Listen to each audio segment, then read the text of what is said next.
Contra todo, esta es FM La Boca. Sentimiento nacional. Sentimiento nacional.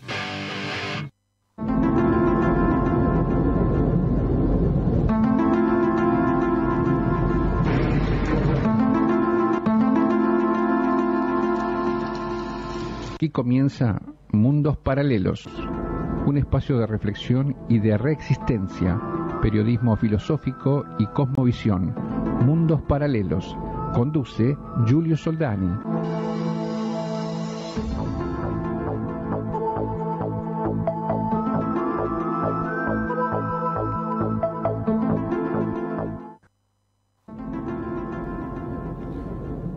Hola a todos, muy buenas noches. Esto es Mundos Paralelos, periodismo filosófico y cosmovisión, como todos los lunes, aquí por la 90.1 FM La Boca, resistiendo, predicando, no nos rendimos, no perdonamos. Y aquí comenzamos el programa del día de hoy, ya adentro del mes de agosto, mes de la Pachamama. Lucho, ¿cómo estás? Saludos a Lucho, querido operador de nuestra emisora. Bueno, hoy, como siempre, con la presencia de Giulio Soldani y de quien les habla, Arturo Avellaneda, vamos a estar charlando acerca de distintos temas.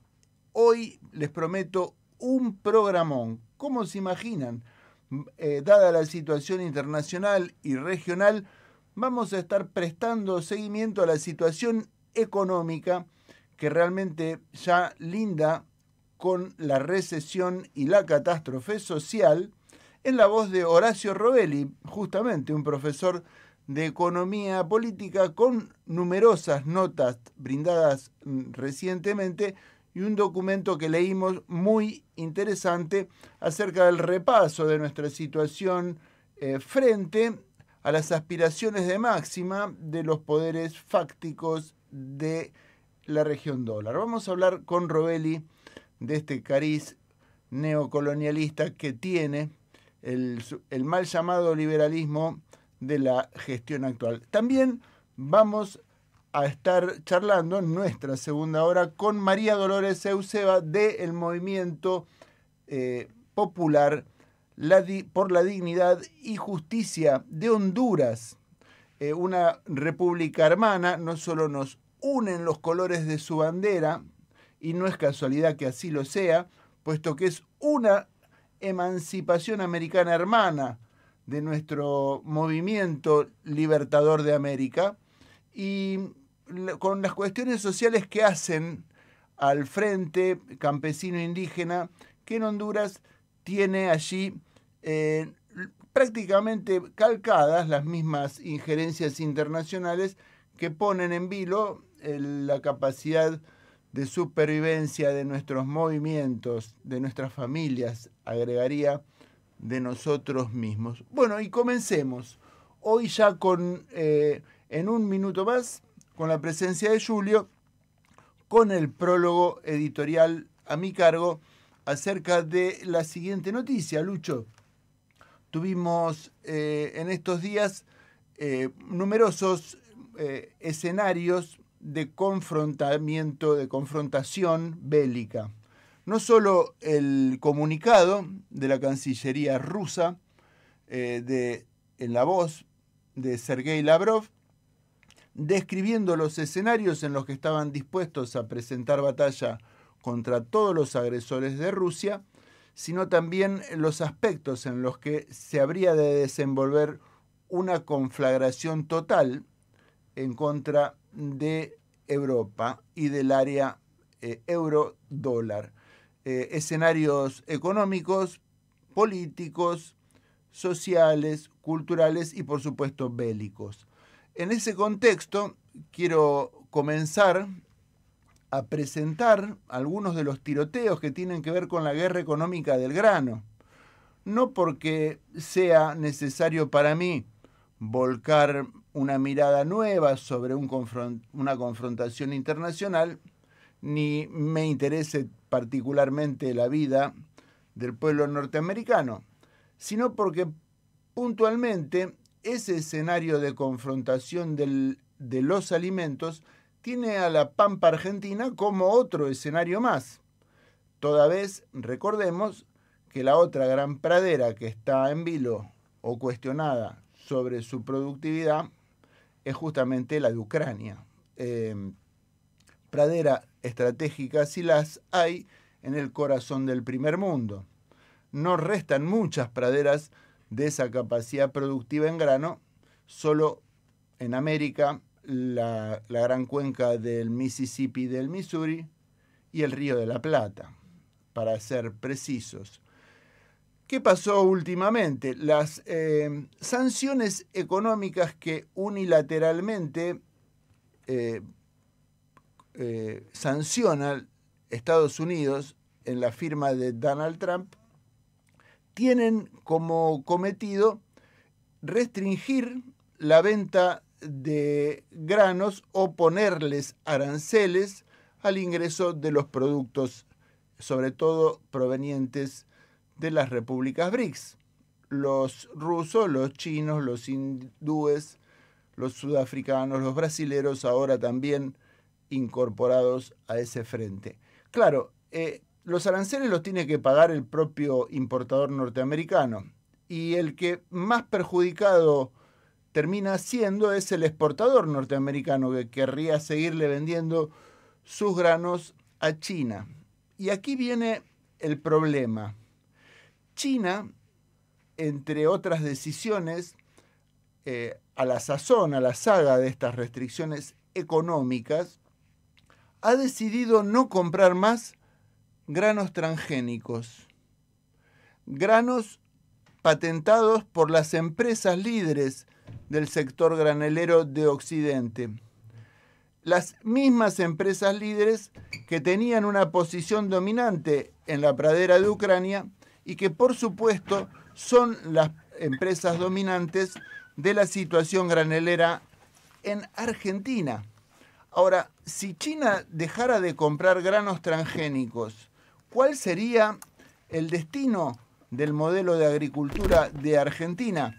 Te lo pregunto, se lo pregunta, nos lo preguntamos todos. Bienvenido al aire, Julio Soldani. Buenas noches, Arturo, Lucho, todos los oyentes y las oyentes de FM La Boca, acá de Mundos Paralelos sobre todo. Bueno, muy precisos tus interrogantes, Arturo, sobre el tema de los granos. Hoy vamos a hablar también con Horacio Rebelli, insigne economista, que seguramente nos va a tirar alguna que otra reflexión en relación a lo que es la finanza, el FMI, la deuda argentina, el desembolso de los $2.000 millones que se dio en estos días, y también las políticas económicas y financieras del gobierno de Milei. Estamos seguramente en eso, ¿sí? Así que esa reflexión que vos, digamos, propusiste como editorial me parece perfecta, porque seguramente uno de los grandes ejes alrededor del cual gira la finanza internacional es el tema de los granos y de los alimentos, ¿sí? Me lo pregunto puntualmente, Julio, porque Donald Trump sigue adelante con un régimen de restricciones que nos coloca a nosotros en la cola de un perro. Para ser gráfico, la intención de la política internacional de Milei es ser la cola del gran perro de los Estados Unidos, de Inglaterra y de Israel. Pero, ¿qué pasaría si ese perro muriera? ¿No es cierto? ¿Quién menearía nuestra cola? Realmente sería bastante triste descubrir que el mundo BRICS no compra más transgénicos, y sería bastante sorprendente para los grandes predicadores del modelo rural argentino, con los que tanto hemos debatido, con los que tantas secuelas nos han dejado y han colocado a nuestro campo en una situación productiva realmente dependiente, peligrosamente restrictiva, puesto que no se puede salir a recibir una rociada de esos agroquímicos plantando lechugas o rabanitos, como pretendía la gestión kirchnerista. Bueno, Arturo, acá hay unos cuantos puntos para, digamos, aclarar. El primero es que nosotros ya no somos más los locos ecologistas hippies, porque ya la provincia de Buenos Aires está rodeada de lugares que están tan contaminados que los fallos, hasta de los tribunales, ordenan a los municipios de abastecer de agua potable en bidones a toda la población. Un ejemplo, sobre todo Lobos, ¿no? Que tiene una hermosa laguna totalmente apestada por el modelo agroindustrial. Ese es el primer punto. Segundo punto, los debates, ¿no? También interno a lo que es el peronismo. Yo recuerdo, por ejemplo, cuando hace unos años atrás se quiso proponer la siembra de la soja transgénica en Río Negro, y un personaje como Jorge Rulli fue a dar una charla a la legislatura de Viedma provincial para decir: ustedes están todos locos, y la misma gente del peronismo, saliendo Rulli de la legislatura, lo mandó a cagar a palos, ¿sí? Así que tenemos como claramente unos cuantos ejemplos. Estos son solamente algunos, no son 2 ejemplos, que lo que nosotros venimos planteando desde hace más de 20 años, en realidad hoy es el momento de su ocaso total, ¿sí? Sí, recordado Jorge Rulli, un cuadrazo, un amigo, además alguien con quien charlaba regularmente sobre estos temas, a quien extraño y recuerdo con mucho afecto. Claro que sí, que Rulli tenía características personales especiales. Había sido en su juventud un militante de la resistencia peronista, tenía un carácter, querido Julio, que te la voglio dire, como se dice en italiano. Lucho, si te parece, vamos a una breve pausa aquí en Mundos Paralelos. Por ahí una tanda, Arturo, ¿no? No tanto un tema, sino podemos mandar una tandita, y de ahí vamos a llamarlo a Horacio Robelli, que seguramente nos va a atender para hablar. Así es, como dice Julio, aquí en Mundos Paralelos vamos, Lucho, con una breve tanda y enseguida regresamos en esto que es Mundos Paralelos. Periodismo filosófico y cosmovisión. Nueva Italia, Academia Virtual de Italiano. ¿Estás pensando en tramitar tu ciudadanía italiana? ¿Querés reconectar con tus orígenes italianos? ¿Estás planeando ese viaje tan esperado o querés emigrar a Italia? Vení con nosotros a estudiar italiano. Somos todos docentes nativos o con años de experiencia en Italia. Explora Italia con nosotros también a través del cine, el teatro, el arte, la música, la cocina, la literatura y sobre todo con nuestra buena onda y profesionalidad. Búscanos en www.nuevaitalia.org. Nueva Italia, Academia Virtual de Italiano.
Y estamos aquí de regreso en Mundos Paralelos, periodismo filosófico y cosmovisión, como todos los lunes por FM La Boca, y arrancando, Julio, con nuestro primer invitado de hoy.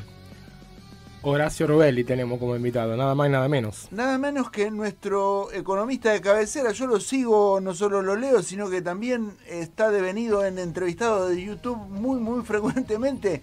Está realmente esclareciendo nuestra situación económica local de una manera taxativa, y a nosotros nos interesa hablar con él.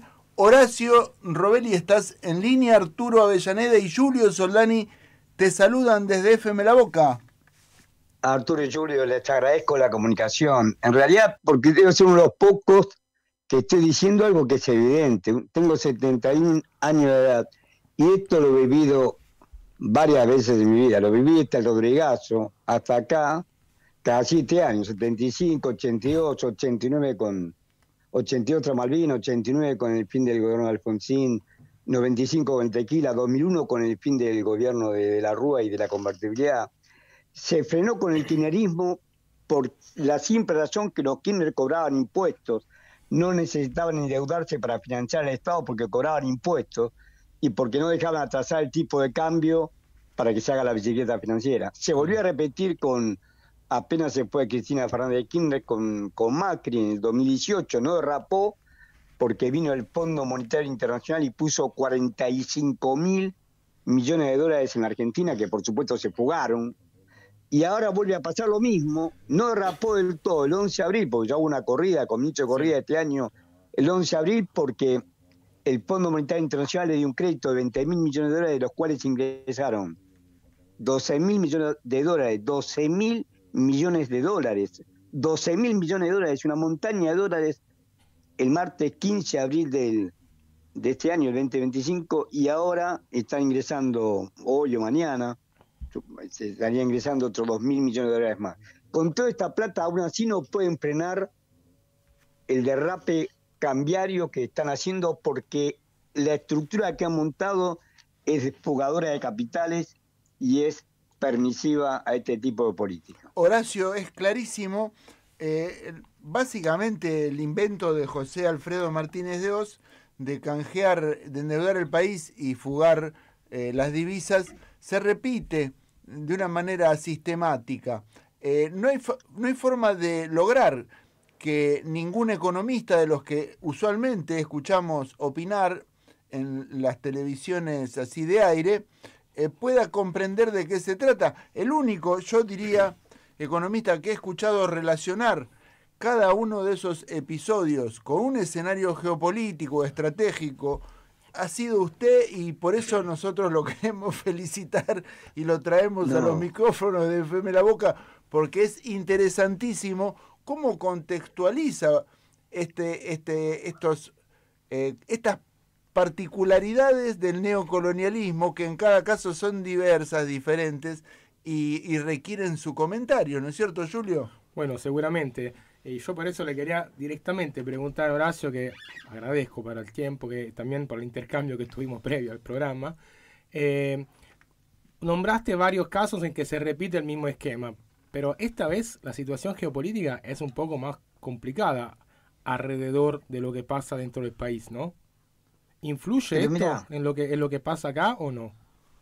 Pero a favor de ellos. No hay ninguno que... Es cierto que Néstor Kirchner surgió de la nada. Yo como no vengo del peronismo, en mi caso yo vengo del radicalismo tucumano. Yo quiero decir que el Partido Radical es el viejo Partido Radical, no este actual partido que, como bien dice el gobernador Ricardo Quintela, la mujerzuela, pasó de ser la mujerzuela del PRO a ser la mujerzuela de la Libertad de Avance, una agencia de empleo. El viejo radicalismo estaba dividido, era federal de verdad. En Tucumán, el presidente del partido pagó con su vida, don Ángel Gerardo Pizarello, que fue el que me afilió a mí en 1972, apenas cumplí 18 años, en familia de una muestra de que eras mayor de edad, de las que te afiliabas al partido.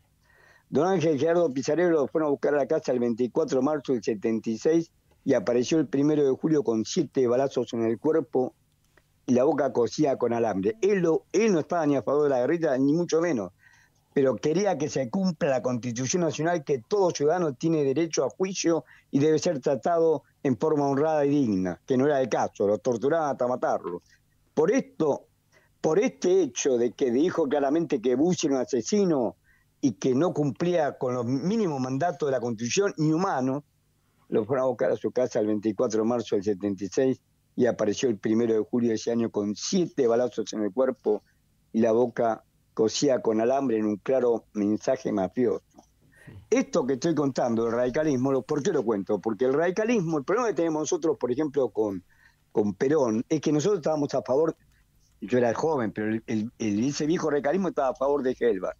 Y temía lo que iba a venir después de Gelbar. Y pasó, se murió Perón, y vino Rodrigazo, antes de Martínez Dios. El Rodrigazo, a recordar siempre que Celestino Rodríguez era un oscuro ingeniero mecánico. Sabía tanto de economía como yo puedo saber de inglés o de chino, nada. Ideas muy rudimentarias. El que manejó todo eso era Ricardo Mansueto Sin, que pasó a ser de viceministro de Economía de Rodrigo a ser jefe de asesores de Martínez Dios. Y tiene un libro... No te escuché. No te escuché. Pasa naturalmente desapercibido de los comentarios, pero claro... Siempre lo hacen. Siempre tratan de bajar el perfil del verdadero mentor ideológico. Yo te cuento que es cierto, el mecanismo fue que vuele el dólar por el aire y después que devaluaron todo, frenar el dólar y subir la tasa de interés. Claro. Eso es lo que vino a hacer. El primero, la devaluación por el aire la hizo Rodrigazo, el dólar voló por las nubes, pasó de 10 pesos a 26 pesos, una devaluación de 180%, aumentó el precio de los combustibles. Y después que votó ese estrello, viene la dictadura militar y dice, bueno, nosotros frenamos el tipo de cambio, frenamos el dólar y acá frenamos. Frenaron porque se había hecho una recontra devaluación el Rodrigazo. Y el gobierno, la incapacidad del gobierno de Isabel Martínez de Perón, que esto fue en junio del 75, tuvieron 9 meses, un parto y no pudieron dar vuelta a ese resultado. Después cuando se hace la huelga local patronal con el apegue en febrero del 75, el gobierno ya estaba sentenciado. Y el 24 de marzo, desgastados todos los mecanismos, tomaron el gobierno. Pero Martínez Dios cumple esto que estamos diciendo, te endeuda, lo que dijeron ustedes. Tomaron deuda que beneficia una minoría parásita y rentista, porque los que se beneficiaron fueron los Macri, el tío y el padre de Mauricio Macri, Antonio y Franco Macri. Los Macri, los Fortabat, los Bulgeroni, los Roca de Techín, los Aurnechian de Compañía General de Combustible, lo mismo de siempre, los Pérez Compán, todos ellos tomaron deuda y después le pasaron la deuda al Estado. Después, ¿cómo cerraron el ciclo? Vino Domingo Felipe Cavallo y convirtió en la deuda en dólares de ellos en pesos, en seguro de cambio, y después licuó esa deuda en pesos porque la inflación fue mayor que esa deuda. O sea, y la deuda en dólares queda en nombre del pueblo argentino. Para hablar del presente, ¿qué pasó ahora? Vos me decís geopolíticamente, ¿por qué puede avanzar esto? En la dictadura militar, es cierto que una dictadura, vos podías hacer esto porque necesitaron matar miles de personas, 30.000 desaparecidos, miles de personas, y llevar al desaparecer comisiones gremiales internas enteras, llevar el terror a la población para aplicarlo. Ahora necesitan aplicarlo porque nuestro pueblo está mucho menos consciente y no tiene ningún dirigente de fute. Tal vez si hace una buena elección el 7 de septiembre, uno tiene esa esperanza, esa mínima esperanza que el 7 de septiembre en la provincia de Buenos Aires, que si no haga una buena elección y se pare como posible oposición a esto. No existe oposición a Milei. No hay una oposición política. Cristina habla como si fuera una oyente o una televidente. Nunca tomó el rol que la historia le había consagrado de ser la verdadera líder del proyecto nacional y popular. Guardó un silencio cómplice de todo esto que estaba pasando. Y el tarado le dijo, porque otra cosa no puede decir, decía, no, Milei tiene derecho si ganó las elecciones.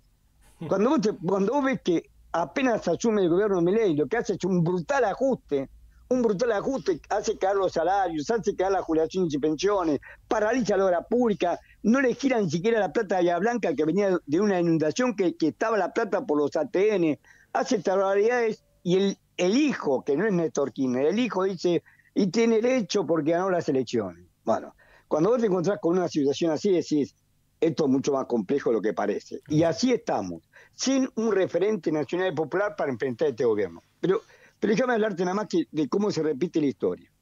Por favor, Horacio, lo estamos escuchando atentamente.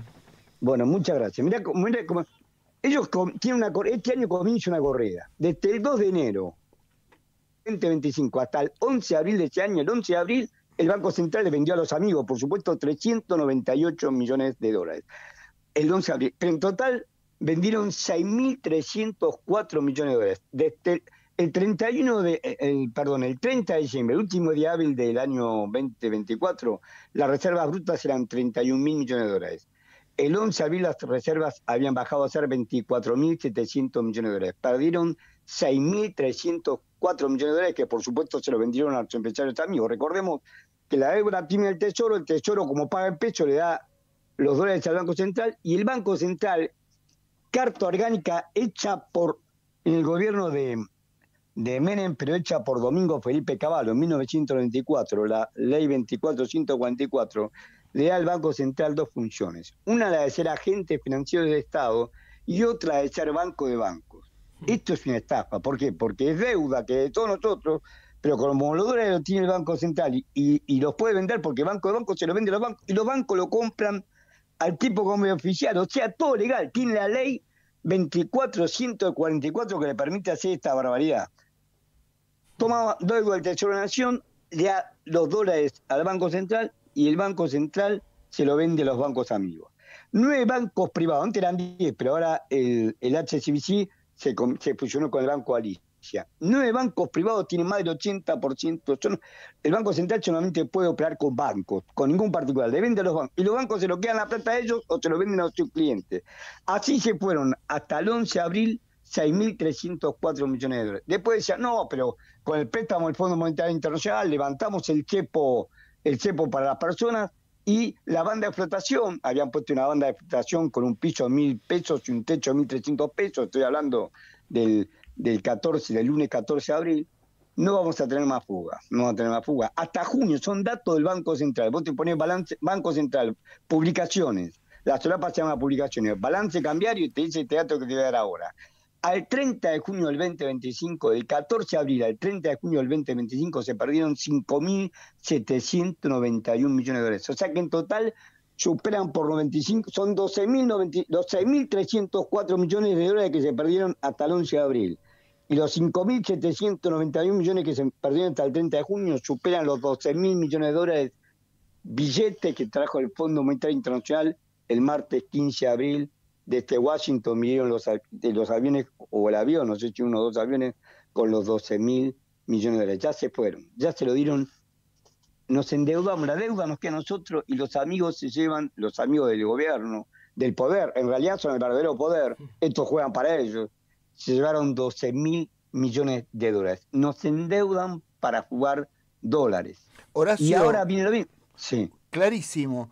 Ahora, lo cierto es que en algún lugar del exterior resultan depositados esos dólares, ¿sí? Y a su vez, cuando piden un crédito, esos dólares se imprimen en una máquina.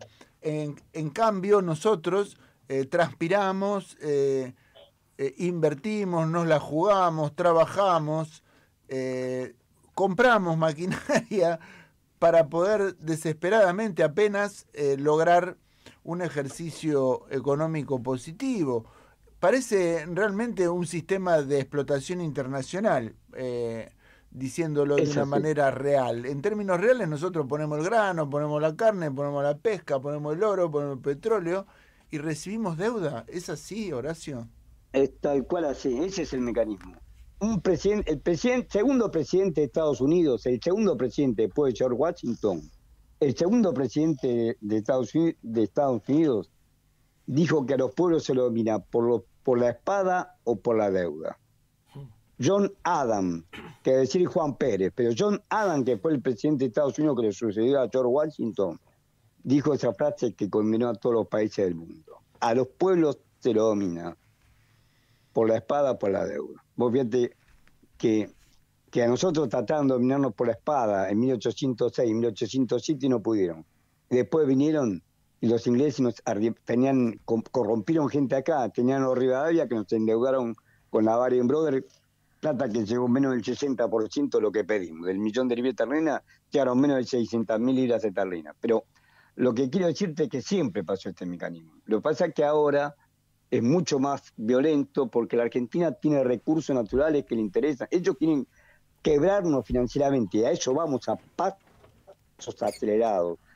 Cobran su comisión, se enriquecen, nos endeudan, se benefician de esta deuda porque los dólares lo compran ellos y están esperando que quebremos, que no podamos pagar, y ahora vamos a explicar por qué no vamos a pagar, para que no podamos pagar, para que tengamos que ceder no solamente las empresas que están dentro de la ley 24742, la mal llamada ley base y punto de partida de este gobierno, sino que ahí está, por ejemplo, AISA y está Ferrocarril Belgrano Carga, que son las dos que van a privatizar ahora, claro. Sino también van a venir por el Banco Nación y por YPF, van a venir por todas las empresas públicas. Y después, como eso tampoco va a alcanzar, van a venir, bueno, dame Vaca Muerta, dame el litio de la Puna, dame el cobre de San Juan, van a venir por el uranio, por la plata, por el hierro, por todo lo que pueden sacar, por agua pesada, agua potable.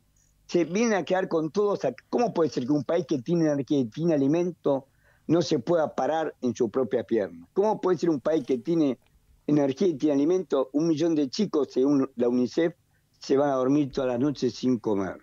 ¿Cómo puede ser que permitamos que el 40 o 45% de la población esté bajo la línea de pobreza? ¿Cómo podemos permitir que este miserable le dé un aumento a los jubilados y se jacta, de hecho, un aumento en el mes de agosto con respecto al mes de julio de 5.000 pesos, menos de medio kilo de carne en un mes, y le regala, en el acto que hizo en la sociedad rural, le bajó, por eso te digo, le bajó los derechos de exportación en $1.000 millones. Tenemos que endeudarnos más porque le regalaste $1.000 millones a la sociedad rural con la baja que hiciste de las retenciones, no solamente de la carne, de la soja, de los derivados de la soja, del maíz, del sorgo, del trigo. $1.000 millones le diste al campo que no lo necesita y a un jubilado le das un aumento de 5.000 pesos nominales, que hay que ver si le alcanza para comprar medio kilo de carne como estamos al precio que están subiendo todos los días. Ahora, Horacio, ¿cómo? yo te estaba escuchando, Sí. perdón, y en estos últimos tiempos estuve preparando algunas intervenciones para el Congreso, también escribiendo algo, y estaba estudiando casos análogos, parecidos a lo que son de Argentina hoy día. Uno de ellos es la URSS, cuando cayó la Unión Soviética, con las elecciones de Boris Yeltsin, directamente el Fondo Monetario le fue a tocar cualquier punto de la vida social, además de la corrupción, digamos, ¿no? Pero hasta le decidió la política nuclear a Rusia, ¿no? En un momento. Eso por un lado, como vos bien decís, cuando abrís a la deuda, después empiezan a tocarte todos los puntos vitales del país, y ya me parece que estamos en esta nosotros acá en Argentina.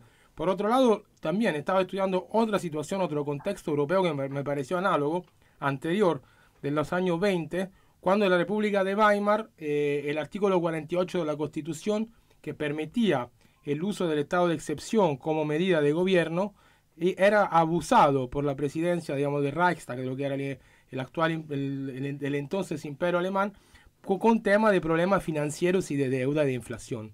Así yo lo que también veo es que hay un uso de los decretos por parte de Milei que realmente, no sé, Arturo, yo lo definiría casi pornográfico. Totalmente de acuerdo. Estamos en un estado de excepción. Acá lo hacen todos los días. Acá hacen excepciones constitucionales donde te pueden pedir documentos, te pueden pedir cualquier cosa, aunque por portación de cara. Por portación de cara, o sea, no hay ni siquiera el mismo derecho. Otra vez agarraron a un chico que volanteaba para un partido de izquierda, no me acuerdo, y lo llevaron. No, pues después vos tenés derecho a hacer comunicar tus ideas. Lo dice nuestra Constitución Nacional, se lo llevaron preso. Se lo llevaron preso por estar volanteando Vos se lo podés recibir o no, no es que te obligar. Vos le podés recibir o no. O recibirlo, leerlo y tirarlo a la basura. Y sin embargo se lo llevaron preso al chico este. Horacio, no hay derecho. Horacio, Sí. estamos escuchando todos los días así un recrudecimiento del autoritarismo, un ensañamiento con la libertad de prensa. Recién fuera de micrófono comentábamos el raro episodio del incendio de los estudios de streaming del señor Fantino, y hoy nos enteramos que le levantan la producción a Radio Con Voz, una radio colega, que si bien no tenemos ninguna amistad con esa emisora, nos parece que nos tenemos que solidarizar con los periodistas. Estamos frente a un recrudecimiento del autoritarismo. Sin ningún lugar a dudas, este modelo económico no cerró nunca con represión. No sé si recordamos, Horacio, algunos episodios parecidos. Por supuesto, siempre, la verdad, siempre es con represión. Este modelo, por eso te decía, la dictadura aplicó 30.000 desaparecidos, aplicó una a rajatabla. Acá, como no hay un menor nivel de conciencia de la población, un menor nivel de conciencia de la población, no necesitan llegar a eso hasta ahora, pero sí aplican la violencia y muestran la violencia cuando quieren. Por ejemplo, la que estás contando vos ahora con Radio Voz, y también, por ejemplo, a los jubilados. Yo estuve el miércoles pasado en la marcha de los jubilados. Tengo reuma, no puedo moverme muy bien, pero cada tanto voy. Y el miércoles vi como una señora más. Yo tengo 71 años, esta señora mayor de 80 años, yo supongo que 80 y pico, le estaban tirando leche en los ojos porque le habían tirado gas pimienta a los ojos. ¿Cómo puede ser tan drogado? Porque vos no podés creer que un policía que es un hombre joven le puede tirar gas pimienta en los ojos a una señora mayor, que se le habrá echado en la cara que ellos vienen a protestar por algo justo, y él te agarró y le tiró con el gas pimienta en los ojos. Le han sacado el ojo a un chico con una bala de goma. Por eso estamos en ese camino de la superviolencia contra el pueblo y que sembrar el terror en la población. Y realmente, Horacio, que tenemos un poco de calle, de marcha, siempre sabemos que a la policía le pega a los que son más débiles. Eso, digamos, es una estrategia de ellos, que cuando encuentran un bloque que puede reaccionar, se van normalmente. Pero bueno, es un poco un rasgo típico de la policía, son cagones de por sí. Eso es verdad.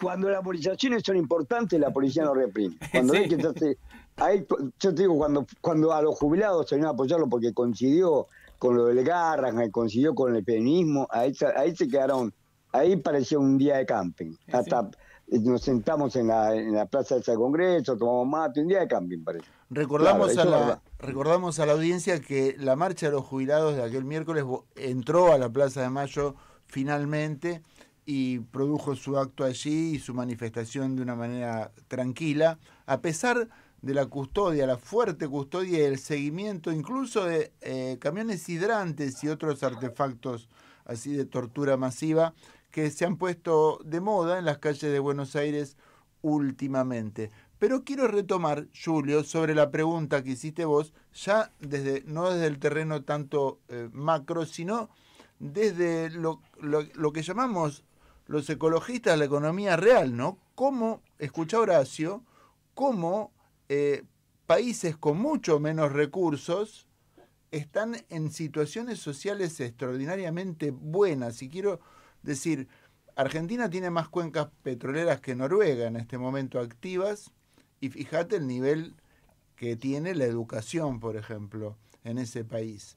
O la pesca que tiene Suecia, nosotros tenemos más, capturamos 2 millones de toneladas, eso sí, comemos menos del 8% de la pesca que recobramos y anualmente. habría que comer un poco más, ¿no?, de pescado. Habría que comer un poco más, habría que pescar un poco más costeramente y más diverso también, y aprender también a valorar el pescado del río.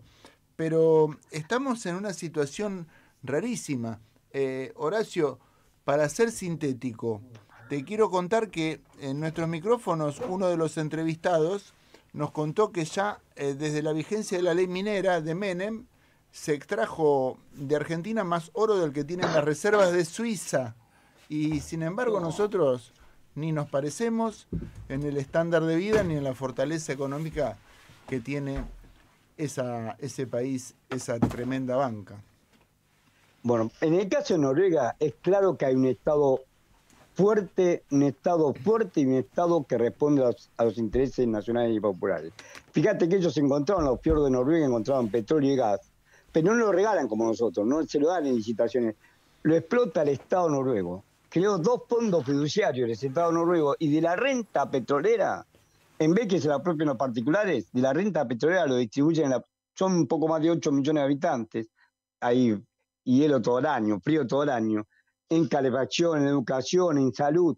Por eso tenés un Estado presente. Acá nosotros hemos tenido una época un Estado presente, con el peronismo.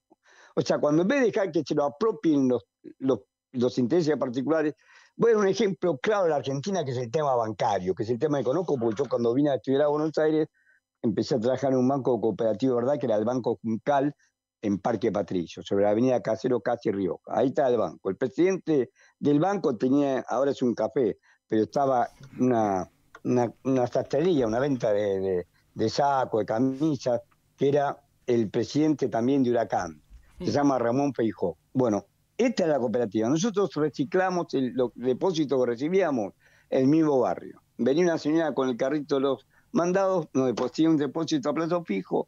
Había una ley de Banco Central, que era la ley 20.520, de centralización de los depósitos.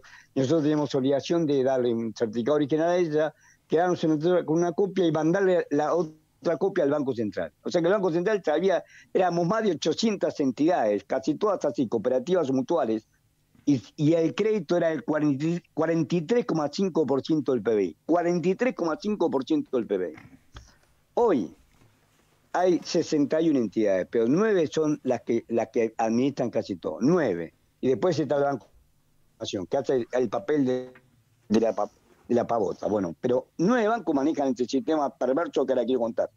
Ahora te digo, nosotros teníamos el 43,5%, éramos más de 800 escuelas, todos teníamos un sueldo que nos permitía vivir, éramos muchos los empleados públicos, pero también era mucho la cantidad de créditos y pequeños créditos a las pymes, y nosotros se lo prestábamos, por ejemplo, al taller de don Felipe, nos conocíamos todos en el barrio, el taller de don Felipe o a don Pepe, que iba a hacer en el fondo de la casa para la hija que se casaba. Es así, y se pagaban los créditos.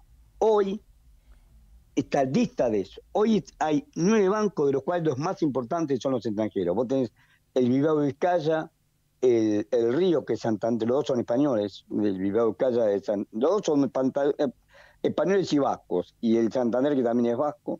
Después tenés el Patagonia, que en realidad es el 80% es el Banco Brasil, el Citi, tenías el HSBC, pero ahora se fundió con el Galicia, y esto te quiero contar. El Galicia, que perteneció siempre a la oligarquía vacuna, ahí están los Ayerza, los Braunjos, está Federico y Armando Brown, los dueños de la Anónima son los directores, están los Lalor, los Estrugamú, todos esos apellidos que Sarmiento diría, esa oligarquía color a bosta. Bueno, hoy el 36,5% del capital del Banco Galicia lo tiene el capital financiero de Manhattan, básicamente BlackRock y Vanguard. En el caso del banco... Ahí te quería preguntar un segundo, Horacio, porque si nos puedes explicar bien estos fondos, ¿qué son? Porque la verdad que siempre los escuchamos nombrar y por ahí la mayoría de la audiencia se pregunta, pero ¿estos quién son? ¿Qué hacen? ¿Por qué están acá? Mira, el más grande de todos es BlackRock. La primera vez que vino Larry Fink a la Argentina,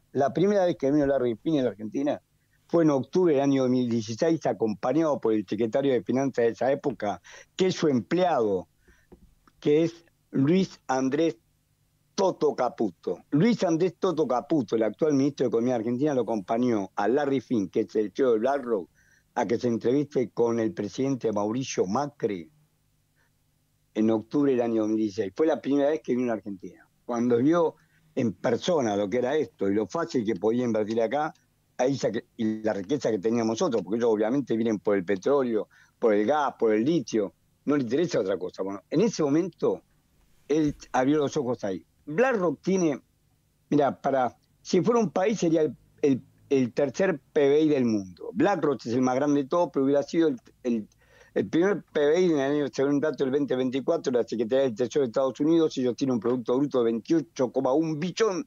28,1 billón de dólares. Nosotros tenemos un poco más de 500.000 millones de dólares. O sea que tiene 50 veces lo que tiene Argentina. Casi 55 veces lo que produce Argentina es Estados Unidos. El segundo sería China. China no da los datos, pero lo da la Mundial, que dice que 22 billones. Pero el tercero serían ellos, con 10,3 billones de dólares, dato de diciembre del 2024. Estoy seguro que ahora debe ser mucho mayor. 10,3 billones de dólares administra BlackRock. BlackRock tiene participación nacional en Ford, de todo el mundo, en General Motors, Starbucks, Netflix, IBM, Fox, Tesla. Tesla el 20% lo maneja Elon Musk, pero el 80% restante se lo financia el capital financiero de Manhattan, básicamente BlackRock y Vanguard. Nvidia, Apple, Amazon, Meta, Pepsi, Coca-Cola, Microsoft, Google, el propio JP Morgan, que es el principal banco privado, los principales capitales, JP Morgan, es el primer banco privado de Estados Unidos, que Luis Andrés Toto Caputo llegó a ser jefe de la mesa de dinero de ese banco. Los principales capitales son BlackRock, Vanguard, el HSBC, que ahora está desapareciendo en el mundo, lo vamos a contar por qué, y el propio JP Morgan. Esos 4 eran los principales accionistas del banco. Bueno, Warner Bros., McDonald's, Bayer que absorbió Monsanto, porque en realidad ellos eran los dueños de Monsanto. Viacom es un conglomerado mediático estadounidense que tiene, en la Argentina es dueña de TLP. Bueno, en nuestro país tienen también importantes acciones, no solamente por la participación que tienen los bancos que estamos contando, sino fundamentalmente porque el grupo BlackRock tiene un 6% de, no llega a ser el 6% de las acciones de YPF, pero eso le permite tener un director en el YPF. Pero además tiene participación en Central Puerto, en Loma Negra, en INSA, en Coca-Cola de acá, bueno, en las empresas extranjeras de acá, Bayer, Exxon, Mobil, todas las que están acá, tiene parte extranjera de acá, en Adecoagro, en Arcos Dorados, en Mercado Libre. O sea, tiene participación en distintas empresas en el mundo y en la Argentina. Ya te digo, en total por 10,3 billones. O sea, más de 20 veces lo que produce Argentina por año. Es un monstruo. Pero ese monstruo, si vos le dejas entrar y le das todas las puertas abiertas, está haciendo lo que está haciendo. ¿Y qué es lo que está haciendo? Lo que está haciendo es ahogarnos con la deuda para que nosotros no podamos pagarlo. Y esto es lo que está pasando ahora. Y esto es lo que quiero contar. Si no soy muy pesado, ¿puedo seguir para contar lo que te quiero contar? Horacio, te escuchamos con suma atención. Adelante. Bueno, mira, ellos tenían la bomba, la LELIC, la solucionaron pasando la deuda, que era de los bancos, era del Banco Central. Con los bancos le liberamos el pasivo al Banco Central. ¿Qué hicieron? Nos pasaron la deuda del Tesoro. La deuda que tenían con la LELIC se transformaron en LEFPI, en letras fiscales de liquidez. Esas letras fiscales de liquidez son títulos del Tesoro Nacional, o sea, son deuda pública, deuda tuya, mía, de todos nosotros. Era un problema del Banco Central con los bancos, que le dan plata a los bancos para que los bancos no presten. Por este hecho, todo, desde Miguel Ángel Pese, que era el presidente del directorio, todo el Banco Central tenía que estar procesado por sospecha de cohecho. Le bancaron a los bancos, bueno, esto continuó con la LEFI. El banco Credicop, vos lo escuchás hablar a Carlos Keller, parece Lenin en octubre del 17. Y ese hijo de...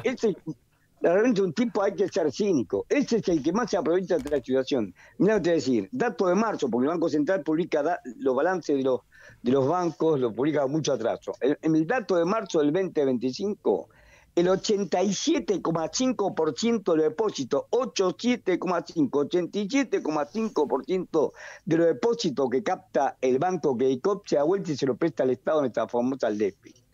Esta LEFI eran un año de plazo, se hicieron el 17 de julio del 2024 y vencieron el 16 de julio del 2025. Pagaron una tasa del 29% anual, por encima de la inflación, pero bueno, vos decís, bueno, dentro de la lógica hay que estar de ese lado. ¿Qué hicieron los bancos? Dijeron, no queremos más LEFI, queremos que nos den, que continúen, que lo cambien por la LECAP. La LECAP son letras capitalizables. Tuvieron que hacer una licitación de urgencia para convertir esta LEFI en LECAP. Te hago rápidamente el resumen. Ellos pagaron un año 29%. Ahora pagan en varios plazos, pero el plazo más corto que un plazo de 15 días. O sea, se hizo el 29 de julio y vence el 13 de agosto, que es la primera licitación de agosto, que va a ser la Secretaría de Finanzas de la Nación. En 15 días pagaron una tasa, le pagaron ya una tasa, no le pagaron, se va a capitalizar el interés. Bueno, pues reconocieron una tasa del 66,35%. Vos pasaste una tasa del 29%, no una tasa del 66,35%. Esto es una tasa efectiva mensual de 4,28% mensual. Más del doble que la supuesta inflación que dice que fue 1,6%. 4,28% mensual. No puede pagar esta tasa de usura. Y no la pueden pagar, ¿por qué? Porque el total del gasto público de la Administración Nacional por mes para pagarle a los empleados públicos, las Fuerzas Armadas, la Fuerza de Seguridad y el gas pimienta para que le destinen los ojos a esta señora mayor, los servicios de salud que nos presta, educación, de justicia, la obra pública que nos hacen, la transferencia de la provincia que pisan, todo eso significa por mes 10,5 billones con larga de pesos. Al tipo de cambio oficial, unos 8.700 millones de dólares por mes. Este es el gasto de la Administración Nacional por mes, 10,5 billones de pesos. El total de los intereses que devengan las LECAP y la deuda en dólares de 5,1 billones de pesos por mes. Te repito, el gasto promedio mensual de la Administración Nacional es 10,5 billones de pesos por mes. Clarísimo, y el total del gasto de intereses, si en vez de capitalizarse se pagaran, hay que pagar 5,1 billones. No te alcanza. El 48,5% del gasto se le interesa. Tendría que hacer más ajuste en todo lo demás. Están quebrados, no pueden pagar. Nadie habla de esto, habla por el billón. Estos 2.000 millones de dólares que vinieron es para cubrir la fuga de capitales de julio, porque yo te di los datos hasta junio. Cuando publica en julio, va a decir que se fueron 1.000 millones de dólares más. Y de agosto, otros 1.000 millones. Estos 2.000 millones de dólares que vinieron de dólares es para que esos dólares se los den a los que compraron a los bancos, para que los bancos se los den a los amigos. Y son los 2.000 millones, 2.000 de julio y 2.000 de agosto, porque tratan de llegar a la elección del 7 de septiembre lo mejor parado posible. Sí, claro.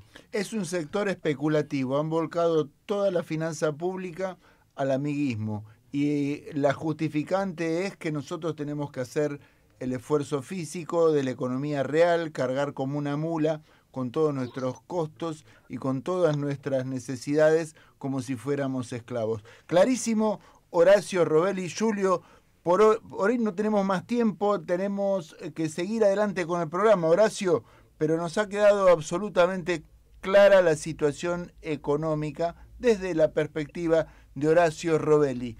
Horacio, te mandamos un gran abrazo. Gracias. Un gran abrazo a todos ustedes. Y yo también tengo origen itálico porque mi padre es italiano. Muchísimas gracias. Bueno, Horacio, estamos hablando hacia fin de año. Si te parece, vamos a ver cómo sigue cuando esto. Quiera vos hablamos. Buenísimo. Benvenuto, Horacio Robelli, carissimo amici. Hasta la próxima. Aquí te saluda el porteño Arturo Avellaneda desde Mundos Paralelos.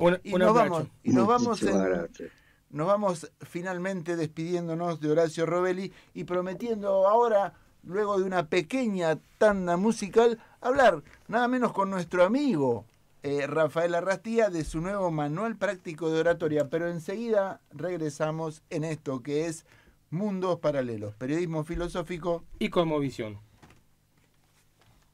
Ay, porque realmente esta emisora tiene muchos años y algunos de los amigos tienen todos esos años que venimos hablando en estos micrófonos. Bienvenido, Rafael, ¿cómo estás? Muchas gracias. Bueno, por suerte vivo cerca porque por lo visto hay 4 minutos nomás, así que voy a tener que venir otro día para hablar de los temas que nos convocan. Hay un llamado en la segunda hora, Rafael, 4 minutos de tanda era. 4 minutos hasta la tanda, hasta matarte a vos. ¿Y después Honduras o qué? No, y después seguimos tenemos charlando. 15 minutos más. Ah, bueno, sí. Está bien. ¿Cómo estás, Rafael? Bien, muy bien. Contanos un poco, has venido con tu nuevo libro, Manual Práctico de Oratoria, un libro muy deseado porque has venido trabajando este tema durante muchos años. ¿Por qué psicología de la oratoria? Ajá. ¿Por qué le llamo psicología de la oratoria? Porque parto de la siguiente pregunta. Cuando nosotros hablamos, viste que muchas veces queremos convencer o persuadir o explicar algo. Nos hacemos la siguiente pregunta, por ejemplo. ¿La persona que nos va a escuchar o que nos está escuchando, ¿tiene la mente en blanco? ¿Existe la mente en blanco? Esa es mi pregunta, sobre tu pregunta. Estamos atrapados. ¿Existe la mente en blanco? ¿Es posible tener la mente en blanco? Estamos atrapados por la mente. Si está en blanco es una calificación, algo debe tener adentro. Bueno, entonces, él responde con la misma pregunta, pero más profundizada. Yo pregunto si nos escucha si las personas, cuando queremos convencer a alguien de algo, ya sea un hijo, una pareja, un adversario, cualquiera, si tiene la mente en blanco. Él da a entender como que no existe la mente en blanco, ¿no es cierto? Por el tipo de pregunta que hace. ¿Y vos qué opinás? Cuando queremos convencer a alguien, ¿la otra persona tiene la mente en blanco? Es difícil. Creo que antes que comenzar con un diálogo, hay que tener algo que se llama predisposición. Entonces, cuando uno se predispone, quizás no tenga... Pero ¿quién tendría la predisposición? ¿El que quiere convencer o el que está escuchando? El que está escuchando. Tiene que tener esa predisposición para prestar su atención. No, pero o sea que vos lo querés convencer y encima querés que el otro tenga predisposición. Tiene que venir. Bueno, por eso yo te decía. No, pero claro, no. Tiene que venir. No, por eso tendría que ser un caso. A la reunión. No, ¿qué reunión? Eso tendría que ser un caso donde la otra persona realmente quiere, es un admirador tuyo, o no un alumno, porque el alumno va por la nota. Lamentablemente es así, el profesor dice lo que se le ocurre, total, el alumno después tiene que dar el examen y va por la nota. Entonces, pero un admirador, ¿sí? Vos sos un influencer y el admirador, entonces va predispuesto. Pero ponele que vos no es tu admirador, que es una persona que está ahí y vos decís, bueno, les voy a hablar a esto a ver si les entro, a ver si los convenzo y demás. Esas personas, ¿tienen la mente en blanco? No, en el colectivo. Es como que es como un living o un salón. En el tren, en el claro, colectivo. por eso, pero la mente de esas personas es como un salón lleno de muebles, un living lleno de muebles. Y vos querés agregar a ese salón lleno de muebles una mesa o un aparador y no entra porque en su cabeza está lleno de ideas, miedos, prejuicios, ideologías, creencias, Claro. conocimientos. Tiene que prestarse O sea, atención. la cabeza la tiene llena de ideas y de información y de miedos y de creencias y de prejuicios. Entonces vos alegremente crees que porque vos decís, acá vengo con esta mesa y te dice, no, el living está lleno, lo tengo lleno. No te lo dice, porque ese es el problema. Claro. Que no te lo dice, te mira así como diciendo, mira lo que me quiere convencer ¿no? No te lo dice, pero tiene el living lleno de muebles. Y vos, entonces, ¿cómo haces para lograr entrar ese mueble, esa mesa, ese aparador a ese lugar que está lleno de ideas? A eso apunta este manual práctico de oratoria. A estrategias de comunicación para lograr, partir de la base de que si el otro quiere, ya está convencido de que vos sos una genia, un genio, bueno, bárbaro, mejor, espectacular. Ni te sirve. No, digo, está bien, si vos corres con esa suerte, bueno, bárbaro, entonces no. Pero, me ha pasado, conocemos una persona ambos que me pasó una vez de verla, que la sacaron de la zona de confort, ¿no? Hay personas que siempre hablan con el mismo tipo de público. Claro. Entonces están acostumbrados a que le dicen, qué bien, qué interesante, ¿viste? Como el libertario que siempre habla con público libertario. Un día lo sacás de ahí y va a otro lado y no lo van a felicitar.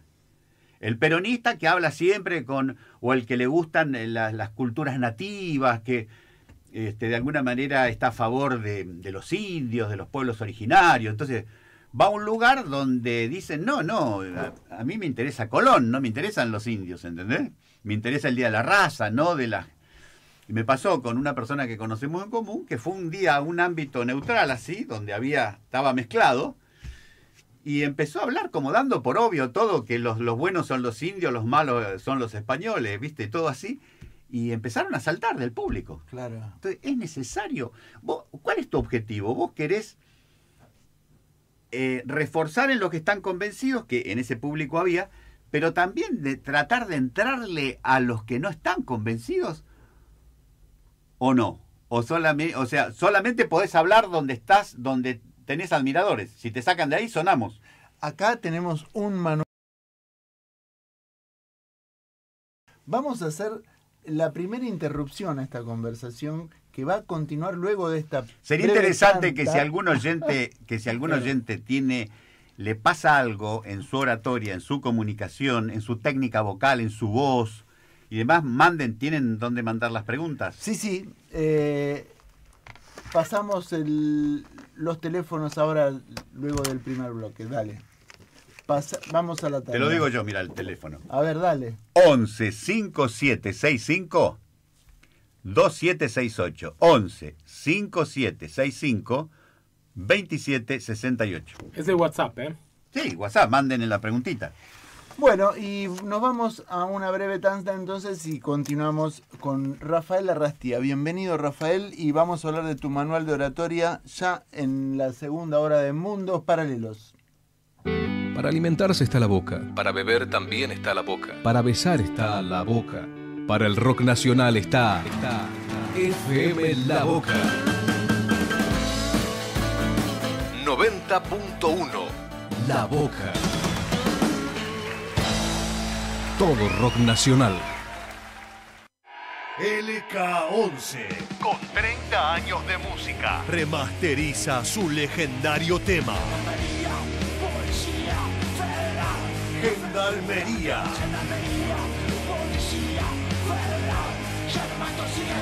Nuevo video de una canción con más de 20 años, cuyo mensaje lamentablemente sigue siendo actual. LK11, Gendarmería.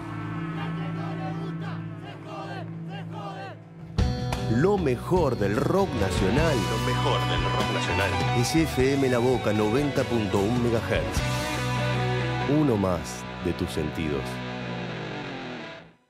Pechi Pajés presenta sus nuevas canciones. The Fool, un folk rock con colaboración de Piti Fernández de Las Pastillas del Abuelo. Y el nuevo lanzamiento a partir del 19 de junio por todas las plataformas digitales. Lo barato sale caro. Un reggae roots en colaboración con Raúl Rufino de Los Tipitos.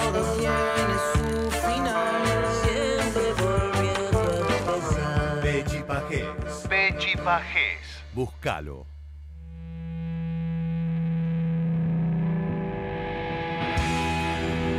De los pies a la cabeza. De la boca para afuera. 90.1. Sentimiento nacional. Desde adentro y con la fuerza de lo nuestro. Ediciones Icus. Palabra escrita hecha libro. Semilla. Palabras puentes y no muros. Libros para construir comunidad, conciencia y una cultura de hermandades. Búscanos en tu librería amiga, ferias o en nuestro sitio web www.cicus.org.ar. Ediciones Cicus. Libros para una cultura de la integración.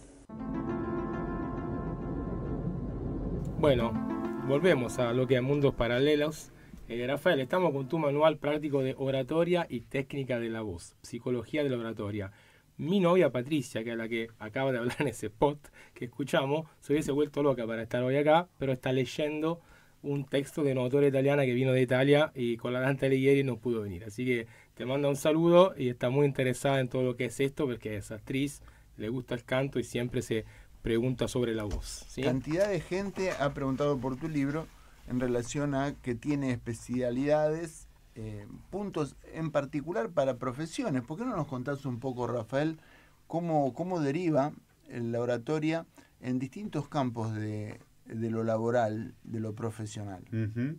No, estaba pensando ya que Roberta Carreri, por ejemplo, uh-huh, que es una italiana muy importante en el campo de la danza, de la expresión corporal, dice: el cuerpo necesita más tiempo para aprender que la mente, pero el cuerpo no olvida, ¿no? Eso lo dijo acá en una charla una vez hablando de italianos. Y después una frase muy importante de Eugenio Barba, que es un dramaturgo italiano, que dice: la voz es la parte invisible del cuerpo. Bien. Y el cuerpo es la parte visible de la voz. Muy lindo, muy la lindo. primera parte está muy buena, pero la segunda parte es una genialidad. Claro. Me volvés loco, Rafael. Tu libro es muy interesante, las frases muy simpáticas, pero te hice una pregunta. ¿Cómo aplicás la oratoria con las profesiones? Ahí tenés varios puntos que hablas de eso. Bien, acá tenemos, bueno, para exámenes orales, para entrevistas laborales. Después tenemos otro título que es el discurso hacia las personas con discapacidad. Bien. Viste, por ejemplo, se usa mucho insultar diciendo que es un autista, claro, que es un enano fascista, y resulta que estás insultando gente que no tiene nada que ver con el insulto que vos estás insultando al destinatario y a otras miles de personas que son autistas, o decenas de miles de personas. Decir enano fascista es cuando menos facho. Claro, ya el que lo dice ya de por sí es fascista. Estás señalando al enano. Sí. Después tenemos un capítulo de imagen, comunicación y oratoria para dirigentes sindicales, porque yo he trabajado mucho y trabajo mucho con, con sindicatos, y ese capítulo además tiene... Y has entrenado a numerosos gremialistas conocidos. Sí, de hecho sigo entrenando dirigentes gremiales, y además en ese capítulo hay un módulo, digamos, una propuesta, una planificación para dar un curso de 4 módulos de oratoria y formación sindical. O sea que si alguien compra el libro y quiere dar el curso porque tiene qué sé yo, tiene alguna profesión más o menos afín o un conocimiento afín, bueno, por lo menos ahí ya tiene una planificación para dar el curso de oratoria y formación sindical. Pero la oratoria es un elemento para el delegado gremial indispensable porque tiene que hablar en las asambleas, Rafael. Sí, el delegado nace con la palabra porque tiene que dar el ejemplo y la palabra, digamos, ¿no? Entonces, para que lo elijan delegado, tiene que haber hablado uno por uno con los compañeros, con las compañeras, tiene que haber sido por eso alguna vez se dice, es la voz del grupo. Claro. ¿No es cierto? Y el militante también, evidentemente, es la voz del barrio. El militante debería ser la oreja del grupo. Interesante, Rafael. Pero necesita oratoria en algún momento, sin duda. Sí, pero el problema del militante que tendría que partir siendo la oreja del barrio. Claro, escuchar la necesidad de los reclamos. Una buena lección. ¿No es cierto? Sí. Rafael... O el oído, porque la oreja suena a ortiva, ¿no? Pero no, el oído, si querés. Podemos decir que la oratoria, la capacitación, entonces, en explicar un contenido en público por medio de la voz, es realmente un escalón que todo el mundo puede dar en su vida, mejorando su oportunidad laboral, profesional, su destino, o imaginar quizás una acción libre, partidaria o no. Otro capítulo de más tiro. Eficiente. Entrenamiento para hablar en medios, media coaching, YouTube o streaming. O sea, cómo enfrentar a los periodistas cuando vienen y vos sos representante de un centro cultural, de un partido político, de un sindicato, de una empresa, y te vienen a hacer preguntas y resulta que vos tenés tu agenda de temas, pero resulta que el periodista te maneja el reportaje y te hace decir lo que él quiere y no decís lo que vos tenías que decir. Otro... Que es algo que hacemos muchas veces nosotros acá. Sobre todo Arturo, es especialista en salir de la... en sacar de tema. Después otro capítulo es para emprendedores y empresas. Los emprendedores tienen que hacer videitos para las redes donde promocionan su producto. Sí. ¿No es cierto? Pero hay otro tipo de video que se llama el video pitch, que no tiene nada que ver con el video del producto, que es un video donde vos le explicás a alguien cuál es tu modelo de negocios. Claro. Que normalmente está arriba en el canal de YouTube. Es que está arriba de todo. El modelo de negocios es como una radiografía de tu negocio, una tomografía computada de cómo funciona o no tu negocio, digamos. Claro, muy interesante. Y ese video va a ir para 2 o 3 personas nada más. Ese video lo van a ver 2 o 3 personas nada más. ¿Quiénes son? Socios o inversores. No son socios todavía. Posibles. O sea, posibles inversores. Okay. Que les interesa saber si van a poner, 50 millones de pesos, si les va a rendir, si a ellos les va a convenir invertir en tu negocio como socios y si les va a rendir. Bueno, eso se arma, el modelo de negocio se arma en base a un pliego que es el Canvas. Hay un libro que salió en el 2010 sobre modelos de negocios y ahí hay un pliego que se llama el Canvas. Y y lo armás en base a eso, grabás el video pitch y después, lo mostrás. Eso no es para las redes, eso es para ver si tenés un inversor que decirle, ¿no? Pero el ejercicio se ha popularizado muchísimo de poder explicar alguna cosita por tu propia red social. Así que también podría... Sí, por la red social es lo que vos vendés, el producto o el servicio. Un reel, un TikTok, etcétera, etcétera. Sí, eso sí. Y eso mucha gente necesita asesoramiento de los community managers, ¿no es cierto?, desde el punto de vista de las redes. Pero también a veces necesita un asesoramiento de oratoria. Pero lógico, porque tenés que actuar, tenés que poner tu imagen, tu lugar. Claro, es como el futbolista. Situarte en la cancha. Se entrena para jugar al fútbol, pero de repente un día se tiene que recibir porque le meten un micrófono en la boca y ¿qué dice? ¿Entendés? Ni hablar si está en otro idioma, ¿no? Pero bueno, en castellano y se les complica a los jugadores de fútbol porque están entrenados para jugar al fútbol y no para hablar. Y los músicos, hay una oratoria de los músicos. Acá estamos en una radio de la música o no, FM La Boca. Pero claro. ¿Sí? Sí. Del rock nacional, del rock argentino, bien. Los músicos amateur preparan el repertorio durante un año.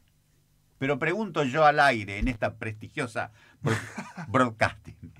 Pero preparan lo que van a decir, piensan, preparan, planifican lo que van a decir entre tema y tema. Muy raro, muy raro. A veces es espontáneo.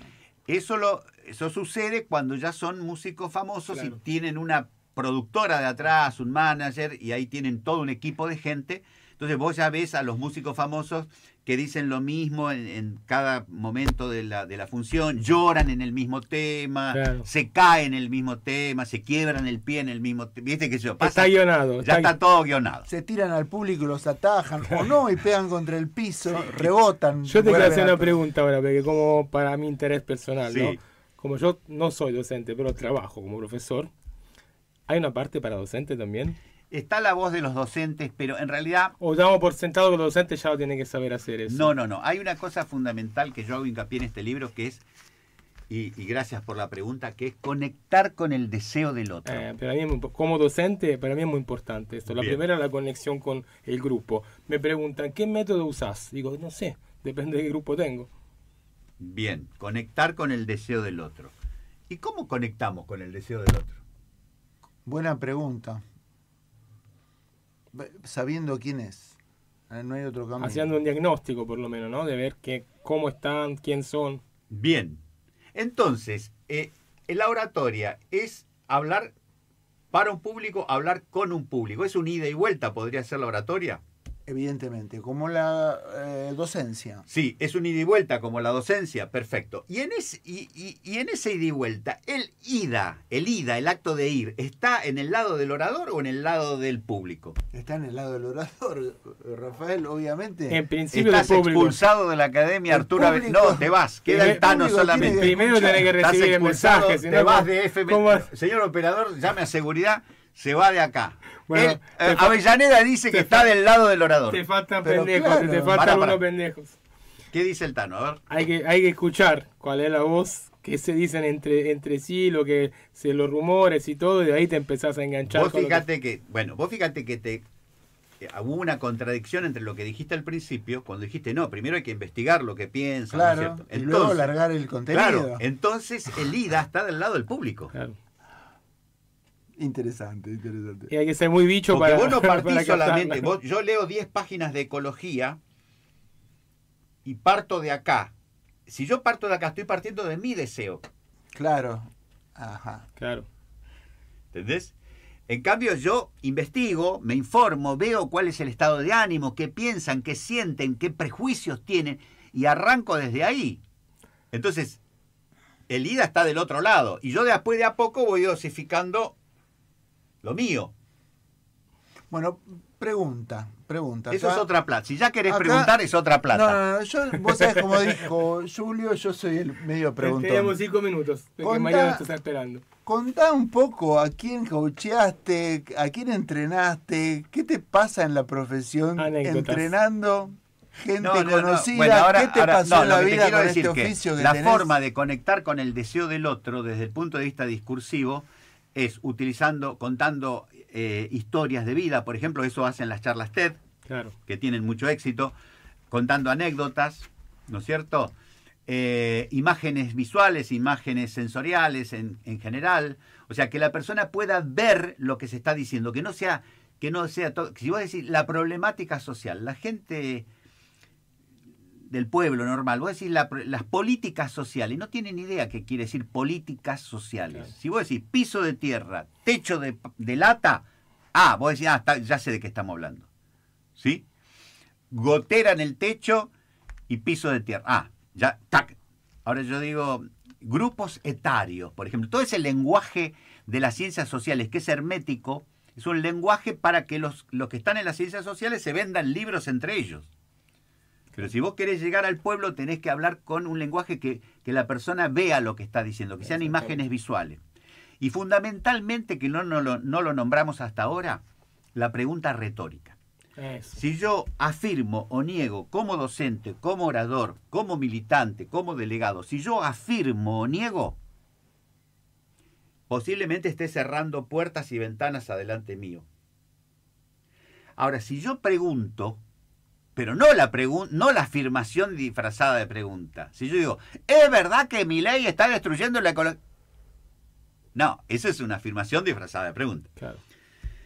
Si yo digo, bueno, ¿qué es la ecología? ¿Hay un ecosistema? El ecosistema tiene un equilibrio. Por ejemplo, hasta ahí, más o menos, no gané tantos enemigos. Estoy haciendo preguntas. Pero yo puedo ir llevando al público como chancho para la feria, me gusta decir a mí. Ir llevando a la gente como chancho para la feria. Sin segmentar, claro que sí. Claro, con preguntas. Eso es muy interesante, pero yo estoy de filosofía. Así que, obviamente, por lo menos una rama de la filosofía es la que te dice que no hay respuestas, pero hay que saber formar la pregunta para llegar donde querés llegar. Claro, yo no estoy preguntando quién fue el tipo que llegó tal. Eso es una pregunta directa que tiene una sola respuesta. La pregunta retórica es la que cada persona se va a responder lo que quiere, que se puede responder una afirmación o se puede responder una pregunta. Claro. También se puede responder una duda, se puede responder con lo que sea. Ahora, ¿por qué hablamos como hablamos? ¿Por qué hablamos afirmando y negando todo el tiempo? Ustedes que son tan inteligentes, respóndanme eso, por favor. Sí, porque tiene un fin práctico la comunicación y queremos el efecto verlo inmediatamente reflejado. ¿Y cuál sería el fin práctico de hablar afirmando o negando? Agarrar el matafuego, hay un incendio. No, eso es una orden.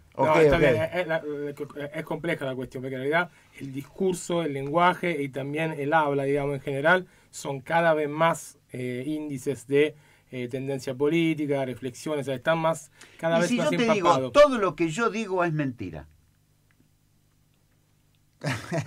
Claro.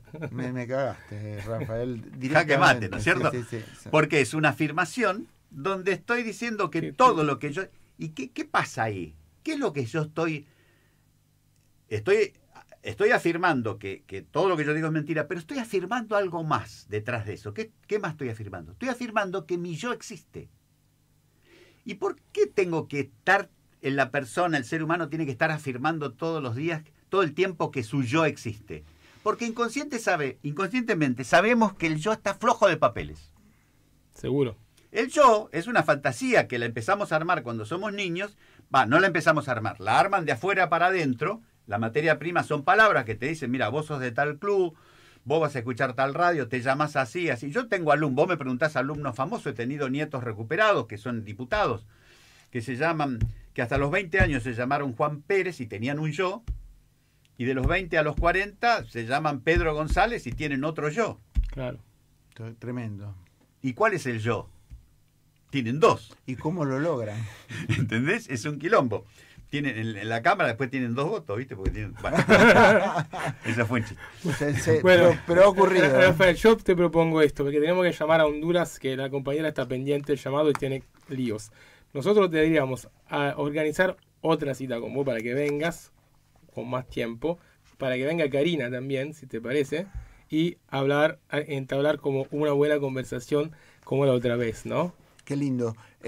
¿Dónde encontramos este bello libro de Ediciones Sikus, Rafael? Bueno, si se quieren conectar conmigo, les puedo dar dos vías de comunicación. Dale. La normal, que es ¿cómo se llama? El Instagram. El Instagram, para gente normal. Correcto. Que es Rafael Arrastía Mendoza, todo junto. Rafael Arrastía. Arrastía es como arrastra la tía, digamos, ¿no? Arrastía Mendoza. Y el WhatsApp, que mucha gente no le gusta, pero es lo que yo mejor me manejo como pez en el agua. Dale, mande. El WhatsApp es 11 2789 9778. 11 2789 9778. Este, ¿por qué no se lo prestás para Karina? Para que lo lea él, porque vos no le vas a dar bola. No, por favor, Rafael. No, acá obviamente lo vamos a compartir. La compañía de Arturo y la mía se llama Patricia. Patricia. Karina es psicóloga y Patricia es actriz. Entonces creo que te va a hacer un poco, ¿no? Un poco Karina, un poco Patricia. Le tengo más fe al docente y filósofo que vamos a que tener en cuenta esta nueva edición de Ediciones SICUS, porque además Coco Manukian es anunciante de este programa. Exacto, muy bien. Así que Y bueno. y la próxima vez les voy a contar por qué hablamos como hablamos, que hoy no hay tiempo de contarlo. ¿Por qué hablamos afirmando y negando? Hoy en la presentación del libro tomamos contacto por primera vez con el texto, lo estudiamos y vuelve Rafael Arrastía con su manual de oratoria desde esta semana disponible en librerías y particularmente si están muy Ediciones SICUS. Si están muy lejos, bueno, me lo pueden pedir a mí al libro o si no también escribir, entran en la página de SICUS. SICUS es con C, son 13, SICUS con triple C. Y entran en la página de SICUS. Edicionessicus.com.ar es el sitio web que usualmente patrocina nuestro programa. Y si te parece, Lucho, vamos con el llamado a Honduras, porque Arturo estamos sobre la obra. Arrancamos y con el llamado. Antes de hablar gracias Rafael, la verdad que te esperamos para la próxima. Yo también quiero agregar cosas que hoy me tuve que guardar, pero lo que quería hacer era leer un par de mensajes que llegaron al WhatsApp.